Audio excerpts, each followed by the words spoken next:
fait une chose depuis tout à l'heure.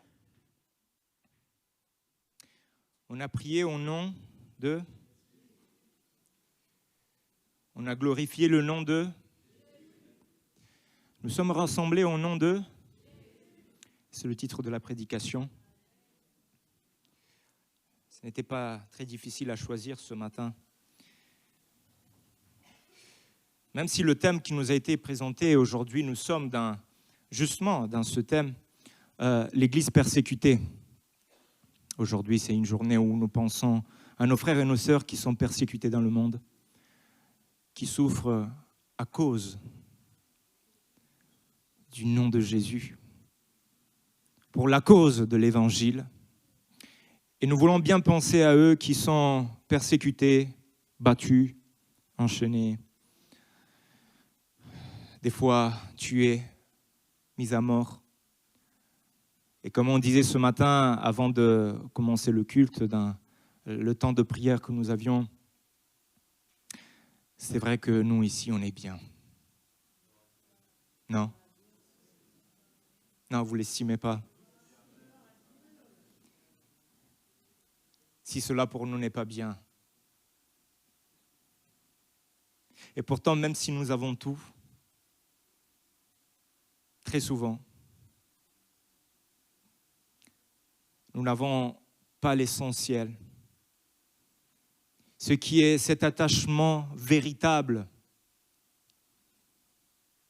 à Jésus-Christ. Pour rien et n'importe quoi, très souvent, nous changeons d'avis, de pensée, d'humeur. Nos décisions sont si facilement déstabilisées vis-à-vis de Dieu très souvent à cause de ceux qui nous entourent. Et pourtant, nous ne sommes pas persécutés. Une fois, je m'en souviens, dans un culte, avant que je commence à prêcher, un frère, il prie, il dit « Seigneur, tu sais ce dont nous avons besoin ». Et dans ma prédication a été orientée vers la souffrance. Je me suis dit, si le Seigneur estimait que ce dont nous avons besoin est justement de temps en temps de souffrir à cause de son nom. Je pense que, et je vous respecte, je vous aime, d'un amour qui vient vraiment du Seigneur. Mais je pense que l'auditoire ne serait pas pareil. Si ce matin nous devions choisir de venir à l'église dans la persécution, je ne sais pas si le nombre que nous sommes aujourd'hui serait le même.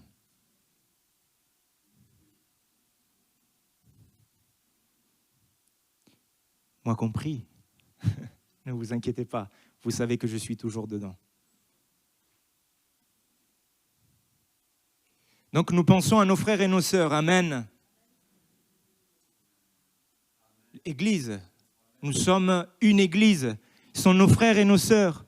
Je pense que si un membre de notre famille souffre, de suite on prendrait le téléphone, on penserait à lui dans la prière, et il y a des frères et des sœurs qui souffrent. Et alors nous pensons bien à eux encore ce matin, en priant pour leur vie, afin que l'évangile, alléluia, l'évangile puisse encore prospérer dans le monde. Amen. Il y a une parole qui a été dite, le sang des martyrs est la sémence de l'Église. Et c'est une vérité. Plus on essaye de nous faire taire, et plus le sang de nos frères et nos sœurs, et le nôtre aussi parlera. Amen. Philippiens chapitre 2, verset 5 jusqu'au verset 11. J'aimerais bien aussi, à la fin de cette pensée, cette parole, prendre un temps de prière, où aussi ceux qui ont besoin dans leur corps vont recevoir la guérison dont ils ont besoin. Philippiens chapitre 2, verset 5 nous dit « Ayez en vous les mêmes sentiments qui étaient en Jésus-Christ. » Amen. Lequel, existant en forme de Dieu, n'a point regardé comme une proie arrachée d'être égal avec Dieu, mais s'est dépouillé lui-même en prenant une forme de serviteur, en devenant semblable aux hommes. Et ayant paru comme un simple homme, il s'est humilié lui-même, se rendant obéissant jusqu'à la mort, même jusqu'à la mort de la croix. C'est pourquoi aussi Dieu l'a souverainement élevé et lui a donné le nom qui est au-dessus de tout nom. Alléluia. Afin qu'au nom de Jésus, tout genou fléchisse dans les cieux, sur la terre et sous la terre, et que toute langue confesse que Jésus-Christ est Seigneur à la gloire de Dieu le Père. Amen. Et je veux relire avec vous, c'est pourquoi aussi Dieu l'a souverainement élevé et lui a donné le nom qui est au-dessus de tout nom, afin qu'au nom de Jésus, tout genou fléchisse dans les cieux, sur la terre et sous la terre, et que toute langue confesse que Jésus-Christ est Seigneur à la gloire de Dieu le Père. Amen. Jésus, en français. Gesù, en italien. Jesus, portugais. Jésus, Jesus, Isa, Jesus, Yeshua. Dites-le comme vous voulez. Mais c'est le nom qui est au-dessus de tous les noms. Il n'y a pas autre nom que nous a été donné. C'est le nom de Jésus que ce matin, nous avons confessé de notre bouche. J'ai entendu même dans les prières, et gloire à Dieu. Jésus, le nom qui est au-dessus de tous les noms. Nous l'avons confessé dans les chants même. Je veux proclamer qui? Le nom de qui? Alléluia. Et je me réjouis que dans l'église de Jésus-Christ, on proclame un seul nom et que c'est le nom de Jésus. Amen. Et ça sera encore ainsi. L'étymologie, c'est Yahweh sauve, ou Dieu sauve, ou bien aussi encore sauveur. Et nous le croyons. Amen. Il était bien choisi ce nom. Les Hébreux intégraient fréquemment le nom de Yahweh, de Dieu, dans leur prénom. Par exemple aussi, nous pouvons voir Ésaïe. C'est vrai qu'en français, nous disons Ésaïe. C'est Ishayahu. Donc c'est le nom de Yahweh. Le salut, de Yahweh. Éléazar, nous pouvons voir le secours de Dieu. Nous pouvons trouver bien d'autres prénoms. Mais c'était très fréquent de le voir, de l'entendre, de le sentir. Élie, mon Dieu. Et le choix du nom qui reflète, c'est le choix du nom, effectivement, qui reflète l'identité de la personne. Le nom était bien choisi à l'époque. Il y avait une signification bien précise. Le choix a été fait d'une manière assez précise. Vous l'avez déjà entendu, on vous l'a dit, je pense déjà à plusieurs reprises, mais je vais le dire peut-être pour ceux et celles qui ne le savent pas peut-être encore. Très souvent, justement, le nom a été donné en fonction de ceux qu'on voulait qu'ils deviennent ou de ceux qu'il était au moment, à l'instant même. Donc, de ceux qu'on avait vécu. Je fais un exemple en parlant de Méphibosheth. En parlant de Méphibosheth, on parle de la honte, malheureusement. Et nous pouvons voir que lui, il était aussi dans un état qui n'était pas des meilleurs. Nous pouvons parler de Jacob, un nom qui a été choisi. Vous savez ce qu'il veut dire?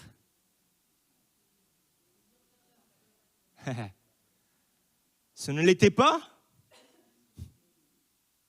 Pourtant, le nom a été choisi avant. Puis, gloire à Dieu, il y a eu un changement aussi de nom. Gloire à Dieu. Israël, Et puis nous pouvons parler aussi même d'Adam, le premier. Adam qui veut dire homme, tout simplement, mais où Adama, donc le sens aussi, veut dire qui vient de la terre, ou terre rouge à l'époque. Il donnait le sens à ce qu'il était, son identité. Donc c'était un choix qui était très précis. C'est pour cela que cette parole a été donnée aussi à la mère de Jésus, à Marie, en disant, elle enfantera un fils et tu lui donneras le nom de Jésus. C'est Dieu qui a choisi. Et il dit, c'est lui qui sauvera son peuple de ses péchés. Identité. Quelque chose qui allait affirmer, confirmer aussi ce qu'il allait faire et ce qu'il a fait. Et Dieu se révèle, et se révélait aussi avec son nom ou ses noms même. Nous le disons et nous le chantons très souvent et nous parlons de cela. Quand nous parlons de Adonai Tsevaot, nous parlons de El Elyon, El Shaddai, nous parlons de, n'est-ce pas? Pourtant, nous parlons de qui? De Dieu. Il dit en Ésaïe 42, verset 8, écoutez bien, il dit « Je suis l'Éternel, c'est là mon nom. » C'est mon nom. Il se présente et il dit « Je suis l'Éternel, c'est mon nom. » D'autres versions, il parle du Seigneur, « Je suis le Seigneur. » Mais c'est son nom. C'est lui. Il continue, et j'aime bien quand même donner cette petite continuité, il dira « Et je ne donnerai pas ma gloire à un autre, ni mon honneur aux idoles. » Et c'est très intéressant donc de voir aussi cette expérience de Moïse, parce que Moïse il comprenait cet aspect d'identité du nom.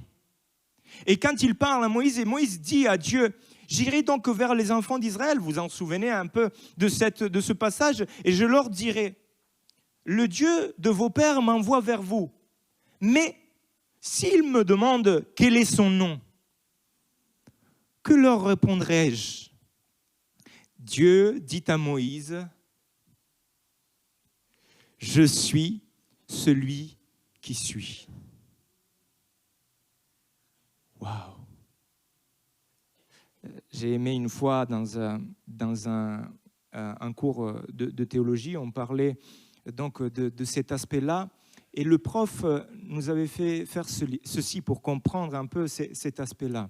C'est très simple, mais je crois très efficace. Il nous a dit, essayez de le dire, je suis celui que je suis. Dites tout simplement, je suis. C'est pas vrai. Tu l'es plus.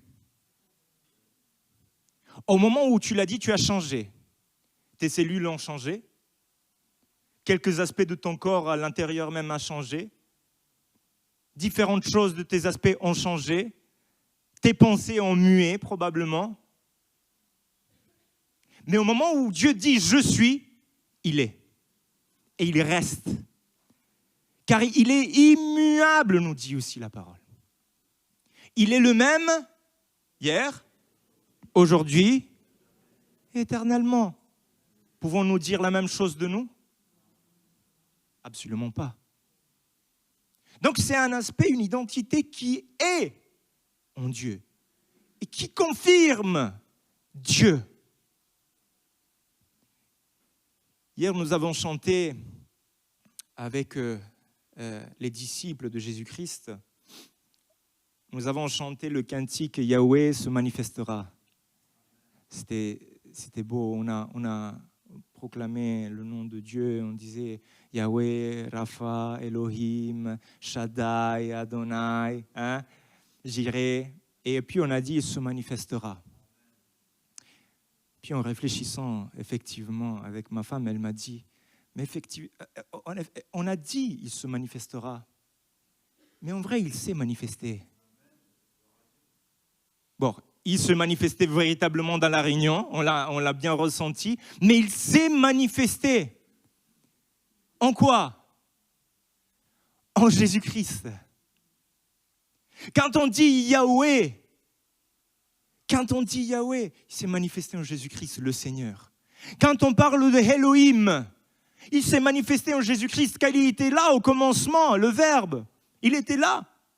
Quand il dit Rapha, celui qui guérit, il s'est manifesté en Jésus-Christ, celui qui guérit. Quand il parle de El Shaddai, la provision, le Tout-Puissant, il s'est manifesté en Jésus-Christ, celui qui a multiplié les pains et les poissons. Quand on parle de Dieu et quand on parle de Jésus-Christ, on confirme tout simplement son identité. Il est Dieu. Amen. Et je sais que cela dérange beaucoup dans le monde. J'aime bien, quand on parle de Dieu, très souvent, il disait, oui, il se manifeste, il donne la révélation de son nom au moment où il a nécessité de quelque chose. Quand il s'est présenté dans le désert, je suis celui qui te guérit quand ils étaient malades. C'est moi, Rapha, c'est moi qui te guéris. Et je pense au moment où, à un moment donné, j'avais besoin de paix. J'avais entendu ce cantique qui m'avait énormément touché. C'était en hébreu. Il disait Ata shalom, ve shalom shimcha. Il dit tu es la paix et ton nom est la paix. Tu t'appelles paix. Et c'est vrai. La révélation de Dieu, elle est précise. Elle est véritière, elle est unique. Et nous le croyons qu'il est vraiment notre paix. Mais moi je crois, et permettez-moi de le dire et de le réaffirmer, car je veux qu'il devienne une réalité ce matin, pas simplement pour moi, mais pour ta vie. Je sais et je crois qu'il y a la puissance dans le nom de Jésus. Il y a une véritable puissance dans le nom de Jésus. Et croyez-moi, croyez à la parole, mais je sais que quand on prononce même ce nom, il y a deux choses en particulier. Il y a de ceux qui le reçoivent et ils sont le nom de Jésus. Et il y a comme une paix, quelque chose qui vient faire brûler leur cœur, mais d'une manière positive. Mais des fois, quelqu'un, quand on dit le nom de Jésus, bon, vous avez compris. Mais je sais qu'il y a puissance dans le nom de Jésus. La parole nous dit en Jean chapitre 14, versets 13 et 14, « Tout ce que vous demanderez, en qui ? Au nom du pasteur ? Même parce que vous vous trompez à chaque fois. Vous avez dit Simon, non, c'est Simone. Hein ? Je plaisante, vous avez appris en 3 ans à dire Simone, ça me fait vraiment plaisir. Et tout ce que vous demanderez en mon nom, au nom de Jésus, je le ferai, il dit. C'est Jésus qui parle. Hein ? Afin que le Père soit glorifié dans le Fils. Et si vous demandez quelque chose en mon nom, je le ferai. Crois-tu en cela ? C'est parole de Dieu. Elle est parole de Dieu. Et nous avons entendu même, cette parole est vérité. Où on ne peut pas discuter, elle est vérité. Et quand Jésus me dit, demande-moi quelque chose en mon nom, je te l'accorderai. Mais afin que le Père soit glorifié, demande-moi quelque chose en mon nom et je te l'accorderai. Or, je ne veux pas rentrer dans les débats sur les modalités, sur les conditions même qu'il faut, la foi, et c'est tout, point. Mais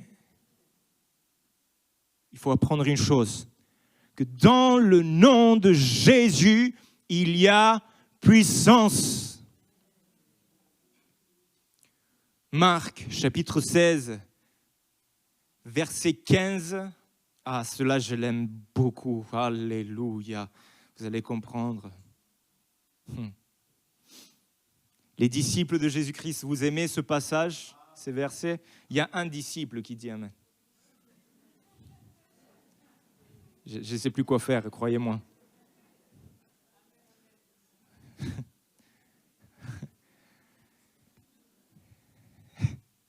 Heureusement que je sais que ma fatigue n'est pas vaine. Mais je me fatigue quand même. Alors, Marc chapitre 16, verset 15 nous dit, « Puis il leur dit, allez par tout le monde et prêchez la bonne nouvelle à toute la création. Et celui qui croira et qui sera baptisé sera sauvé. Mais celui qui ne croira pas sera condamné. Voici les miracles qui accompagneront ceux qui auront cru. » 2 points. Je sais que vous êtes en train de lire, pour ceux qui ont la Bible. Frère.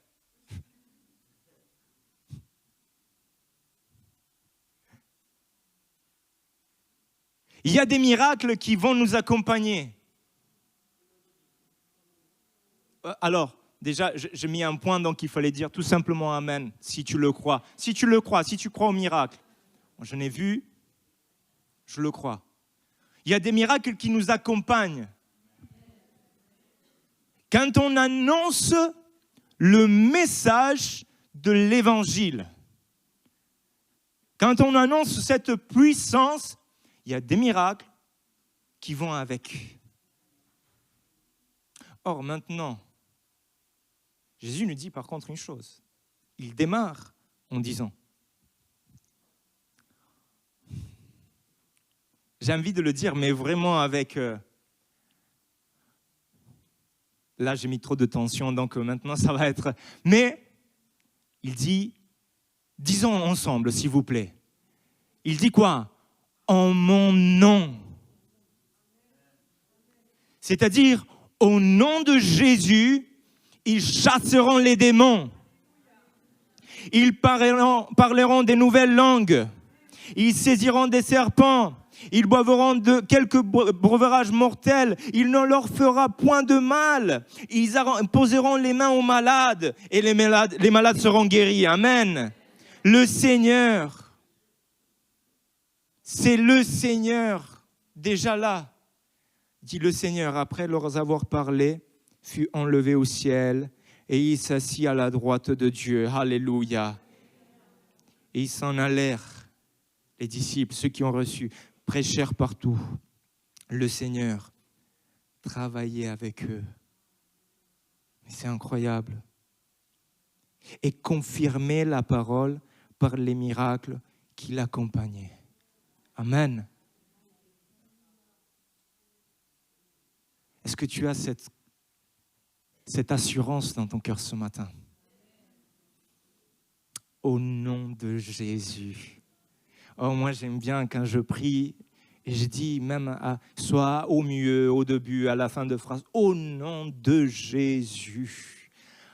Pour ceux qui ont pu vivre des expériences dans d'autres pays, moi, il y a un pays qui m'est aussi particulièrement à cœur, l'Afrique. Et en vivant des cultes avec eux, croyez-moi, ils le disent au nom de Jésus. Avec force, avec assurance.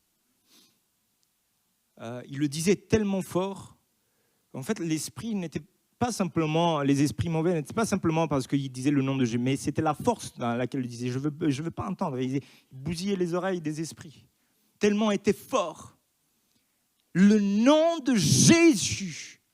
Dans le nom de Jésus. Moi, je crois que même ce matin, il y a puissance. Je crois qu'au nom de Jésus, les démons sont chassés. Même ce matin, je crois qu'au nom de Jésus, les esprits sont chassés, éloignés, liés même, envoyés dans les lieux arides. Au nom de Jésus. Je le crois fermement dans mon cœur. Et pas parce que cela vient de moi, car cela vient de la parole. Et la parole produit cet effet. Cette parole est une puissance. Je crois que aussi, au nom de Jésus, les malades sont guéris. Amen. Ce matin, je veux demander une chose. Ça faisait un moment, mais je veux encore ce matin, particulièrement ce matin, vu qu'on parle de cela, très souvent, mes frères et mes sœurs, nous recevons des choses et nous cachons les choses. Je veux demander à celles qui, dans l'année 2024 et 2025, a déjà reçu de la part de Dieu une guérison, a été déjà guéri au nom de Jésus. Levez les mains, s'il vous plaît. Vous n'avez pas témoigné ici? Alors, un par un, je vous ferai passer sur l'estrade. Peur, hein? Il faut témoigner de ça. Quand on reçoit une délivrance de la part de Jésus, il faut témoigner de cela. Quand on reçoit la guérison, il faut témoigner de cela. Car Dieu le Père sera glorifié. Car la chose est venue ni par force, ni par puissance, ni par quelqu'un en particulier, par le nom de Jésus. Alléluia. Un seul nom sera glorifié, un seul nom sera exalté, un seul nom sera adoré. Et c'est le nom de... Oh, Église. Le nom de Jésus. Oui, au nom de Jésus-Christ, il y a toute autorité. Et l'ennemi tremble. Il tremble. Les démons s'enfuient. Alléluia. On dit, comment tu sais cela? On le sait. Et ils le savent aussi. Quand il disait dans la parole, oui, mais moi je crois, oui, et tu fais bien de croire. Même les démons y croient. Et ils tremblent. Eh oui. Car Jésus dira, toute autorité m'a été donnée. Sur le ciel, sur la terre, toute autorité. Et il tremble, l'ennemi. Je m'en souviens de quelqu'un que déjà même avant que l'apparition du nom de Jésus-Christ a menacé l'ennemi avec le nom de l'Éternel. Vous en souvenez qui? Bravo, tu lis la Bible. David dit aux Philistins, tu marches contre moi avec l'épée, la lance et le javelot, et moi, je marche contre toi au nom de l'Éternel des armées. Amen. Amen. Au nom de l'Éternel des armées. Et je crois qu'au nom de Jésus, ce matin encore, si l'ennemi est en face de moi, je sais qu'au nom de Jésus, il va reculer. Il est obligé de reculer, car il tremble, il a peur, pas de moi en tant que Simone. Vous voyez, je ne vais même plus à la salle du sport, je fais pas peur à personne. Mais celui qui est en moi est plus grand que celui qui est dans le monde. Celui qui est en toi est plus grand que celui qui est dans le monde. C'est Jésus, alléluia. Pourquoi tu n'invoques pas le nom de Jésus? Pourquoi tu ne confesses pas le nom de Jésus? Pourquoi tu n'adores pas le nom de Jésus? Pourquoi tu ne le proclames pas sur ta famille? Moi, je crois. Et ce n'est pas, nous le disons et nous l'avons déjà répété, ce n'est pas comme une formule que nous disons, dès que nous disons le nom. Non, non, non, non. Non, ce n'est pas ceci. S'il vous plaît, nous le savons. Mais au moment où je me soumets à Dieu et sous l'autorité de ce nom qui est au-dessus de tout le nom, me dit, le diable fuira loin. Soumettez-vous donc à Dieu. Et puis le diable fuira loin de vous. Nous ne l'utilisons pas juste pour dire, dès qu'il y a quelque chose, au nom de Jésus. Et puis nous ne marchons pas en conformité à ce nom-là. Les disciples, ils pouvaient se vanter justement d'appartenir au maître parce qu'ils recevaient les enseignements du maître. mais ils mettaient en pratique. Ils devaient être le reflet du maître. Quand on leur demandait les choses, eux, ils ne parlaient pas de leur bouche. Ils devaient témoigner de ce que le maître disait. Et on reconnaissait les disciples en disant, celui-là, il n'était pas celui qui marchait. Celui qui parle comme ça, ce n'est pas qu'il parle comme lui, il parle. Car on se soumet sous l'autorité divine de Dieu. Et je veux dire, si on marche n'importe comment, si on fait tout selon notre volonté, si nos passions dominent sur notre vie, ou si nous sommes dominés par nos passions, nos désirs, notre volonté, tu peux dire le nom de Jésus autant de fois que tu veux.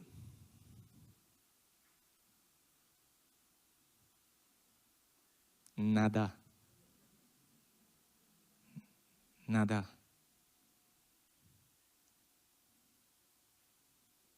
Le nom de Jésus est puissance quand on se soumet sur cette puissance.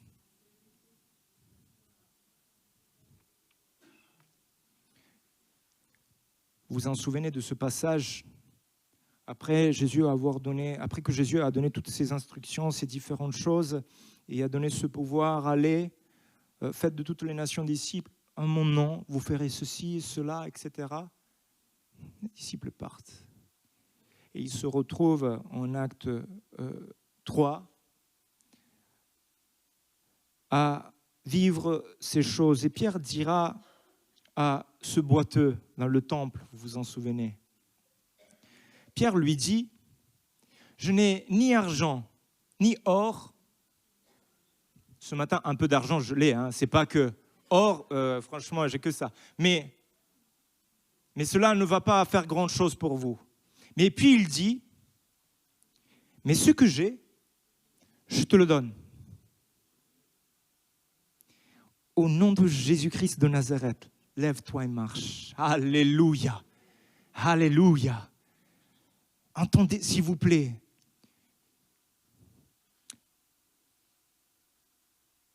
Au nom de Jésus-Christ de Nazareth, lève-toi et marche.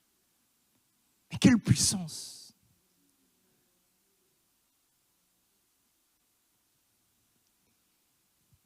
Et à un moment donné, il se retrouve au milieu de tous les autres parce que, mais comment ça se fait ceci? Et ils furent placés au milieu de Pierre et Jean et leur demandèrent, mais par quel pouvoir ou au nom de qui avez-vous fait cela? Et alors Pierre dit, rempli du Saint-Esprit, leur dit, chef du peuple et ancien d'Israël, puisque nous sommes interrogés aujourd'hui sur un bienfait accordé à un homme malade, afin que nous disions comment il a été guéri, sachez-le tous, et que tout le peuple d'Israël le sache, c'est par le nom de Jésus-Christ de Nazareth que vous avez crucifié et que Dieu a ressuscité des morts. C'est par lui que cet homme se présente en pleine santé devant vous. Est-ce qu'il s'arrête là? Non, il dit une autre chose qui est très importante et que nous le confessons encore aujourd'hui. Il n'y a de salut en aucun autre nom, car il n'y a sous le ciel aucun autre nom qui ait été donné parmi les hommes, par lequel nous devions être sauvés. Amen.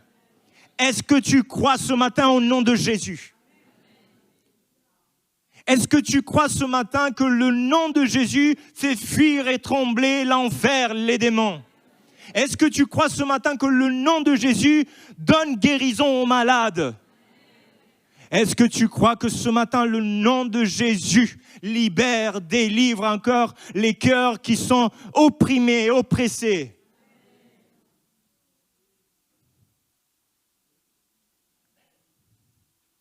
Est-ce que tu es prêt ou prête alors ce matin à le confesser, à le prononcer, à le dire? En Romains, l'apôtre Paul, il dira bien, oui, à celui qui croit dans son cœur, que Dieu a ressuscité Christ des morts, ok, mais celui qui confesse avec la bouche, il sera sauvé. Trop longtemps, on est resté en silence, même par rapport au nom de Jésus. Dans les rues, n'est-ce pas? Quand on avait l'occasion de dire, peut-être on a sorti un... Dieu te bénisse. Que Dieu te bénisse. Parce que moi, c'est un peu général. Dieu, okay. Oui, Dieu, ok. Lequel de... on disait... Non. Que Jésus-Christ de Nazareth, alléluia, te bénisse, qu'il te guérisse, alléluia. C'est lui, un seul nom. Et ce matin, avec vous, je veux proclamer son nom encore. Amen. Vous voulez le faire avec moi? On ferme les yeux un instant, s'il vous plaît.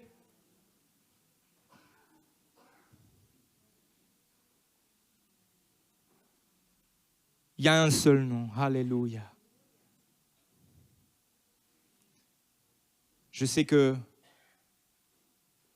en sortant de ce lieu, il y a une chose que vous aurez compris de cette prédication. Jésus. Jésus. Et Jésus-Christ seulement. Et je n'ai pas honte de ce nom. Je n'ai pas honte de l'Évangile. Car cela est une puissance pour ceux qui croient. Alléluia. Ce matin, je veux confesser, je veux proclamer ce nom, je veux adorer ce nom. Je veux le faire avec l'Assemblée des saints. Je veux le faire avec vous tous.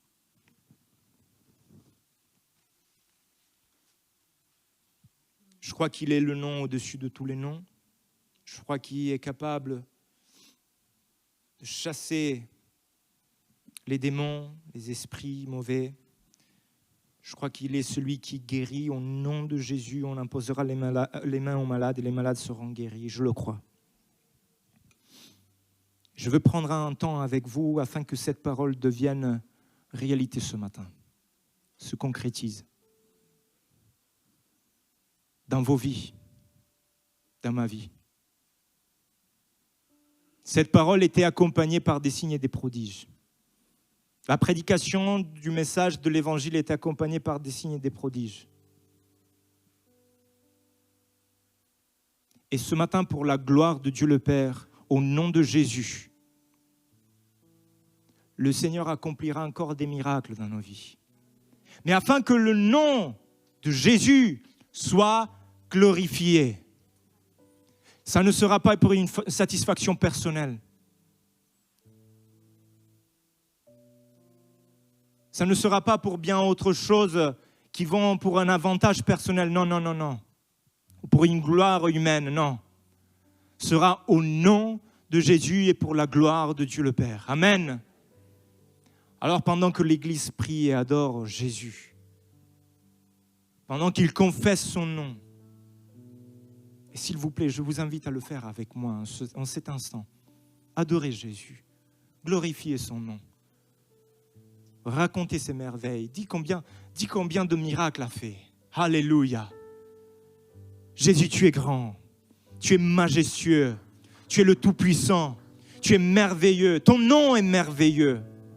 Tu es mon Seigneur. Tu es mon Sauveur. Tu es celui qui a payé le prix pour moi. Tu es celui qui est mort à la croix pour moi. Tu es celui qui a triomphé de la mort. Tu es celui qui a guéri le boiteux, le malade. Tu es celui qui a pardonné mon péché. Tu es celui qui est justice de Dieu. Tu es la vie. Tu es le commencement. Tu es l'alpha. Tu es l'oméga. Oh, combien de choses nous pouvons dire pour l'adorer. Et tu n'arrives pas à le faire de ta bouche ce matin? À glorifier ce nom? À glorifier Jésus? Ce nom que nous allons même chanter, Yeshua? Ce nom que nous a été donné au nom au-dessus de tout le nom. Est-ce que tu aimes ce nom déjà? Est-ce que tu aimes Jésus? Est-ce que tu crois que ce nom est dans ce nom ce matin, dans ta vie? Des choses vont changer. Si tu le crois alors que les yeux sont fermés encore,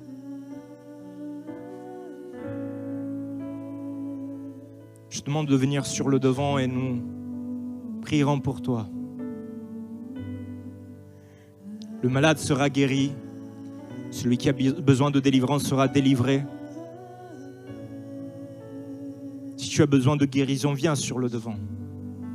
Je prierai pour toi. Si tu as besoin de délivrance, viens sur le devant. Je prierai pour toi. Et au nom de Jésus, au nom puissant de Jésus, au nom puissant de Jésus, au nom puissant de Jésus, Église de Jésus-Christ, invoque le nom puissant de Jésus. Alléluia. Jésus, Jésus seul. Jésus et Jésus seul. Alléluia. Alléluia, alléluia, alléluia. Alléluia. Oh Jésus. Jésus. Jésus. Jésus.